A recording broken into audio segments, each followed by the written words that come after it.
हरियाणा के कृषि मंत्री ओपी धनखड़ को लेकर जिस प्रकार से एक एनआरआई संजय बदवार के द्वारा आरोप लगाए गए हैं, इस मामले में इनेलो के प्रवक्ता प्रवीण अत्रे हमारे साथ मौजूद है। इनेलो की क्या रणनीति है इस मामले में, इनेलो इस मामले में क्या सोच रखती है, बातचीत करेंगे इनसे। प्रवीण जी, जिस प्रकार से संजय बदवार ने दो आरोप बड़े गंभीर लगाए हैं। पहला आरोप ये है कि बीफ के कारोबार में हरियाणा के कृषि मंत्री ओपी धनखड़ तथा इनका परिवार सम्मिलित है, वीडियो वायरल हुआ है। दूसरा एलिगेशन है एनआरआई सम्मेलन जितने भी हुए हैं अभी तक, उनमें जो भी लोग आमंत्रित किए गए उन लोगों को व्यक्तिगत इंटरेस्ट के लिए बुलाया गया। देखिए, भारतीय जनता पार्टी का चरित्र ये रहा है कि हाथी के दांत खाने की ओर और दिखाने की ओर, और इस मामले में कृषि मंत्री धनखड़ साहब वो अव्वल हैं।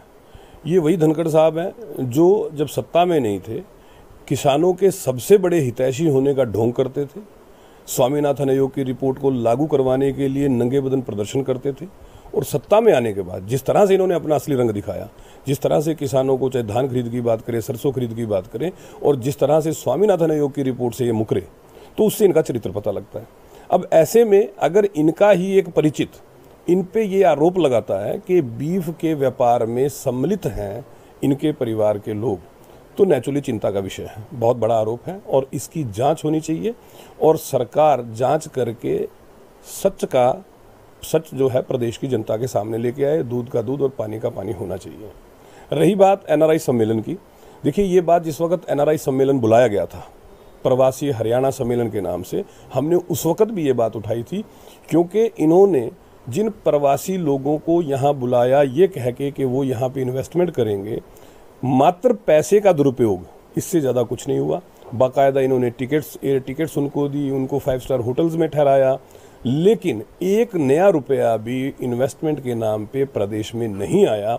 तो कहीं ना कहीं वो जो संजय बदवार जो भी आपने नाम बताया, वो जो आरोप लगा रहे हैं, उसकी प्रथम दृष्टता सत्यता नजर आ रही है, बाकी जांच का विषय है। प्रवीण जी, जिस प्रकार से हरियाणा के अंदर अगर देखा जाए, बीजेपी में भी कई असंतुष्ट विधायक हैं, दक्षिण हरियाणा के हैं, कुछ उत्तरी हरियाणा के भी हैं। ये सारे दृष्टिकोण के बावजूद अमित शाह हरियाणा में आ रहे हैं। इन सब चीज़ों को आप किस रूप में देखते हैं? इनेलो का क्या पक्ष है? देखिए, जहाँ तक भारतीय जनता पार्टी की प्रदेश सरकार की बात करें, प्रदेश के 16 विधायक और 7 मंत्री सीधे तौर पे मुख्यमंत्री की कार्यप्रणाली से असंतुष्ट है, और उन्होंने ये बात मीडिया में भी बोली है, मीटिंग्स में भी ये बात आई है। जिस तरह से मंत्रिमंडल की मीटिंग में 7 मंत्रियों ने खुले तौर पे मुख्यमंत्री का विरोध किया है, तो कहीं ना कहीं वैसे तो मुख्यमंत्री जी को ऐसे हालात में नैतिकता के आधार पे खुद ही इस्तीफा दे देना चाहिए। जब उनके अपने मंत्रिमंडल के सहयोगी उनसे सहमत नहीं है, उनकी कार्यप्रणाली के खिलाफ आवाज़ उठा रहे हैं, उनकी अपनी पार्टी के विधायक इतनी बड़ी संख्या में उनके खिलाफ आवाज़ उठा रहे हैं, तो उनको नैतिकता के आधार पर खुद इस्तीफा देना चाहिए। और रही बात अमित शाह जी की, प्रदेश इनके राष्ट्रीय अध्यक्ष हैं। अब वो अपनी पार्टी के लिए किस तरह से और कहाँ क्या करते हैं वो मेरा विषय नहीं है, वो पार्टी का अपना अंदरूनी विषय है। लेकिन एक बात मैं ज़रूर कहूँगा कि जिस तरह के हालात आज प्रदेश के अंदर हैं, प्रदेश की सरकार से जिस तरह प्रदेश का हर वर्ग नाराज है, हर वर्ग असंतुष्ट है, कानून व्यवस्था खत्म हो चुकी है। अभी आपने सोनीपत वाला मामला देखा, उसके बाद गुड़गांव का मामला देखा, आपको पता है पंचकुला के अंदर 2 मामले पिछले 2 दिन में हो चुके हैं।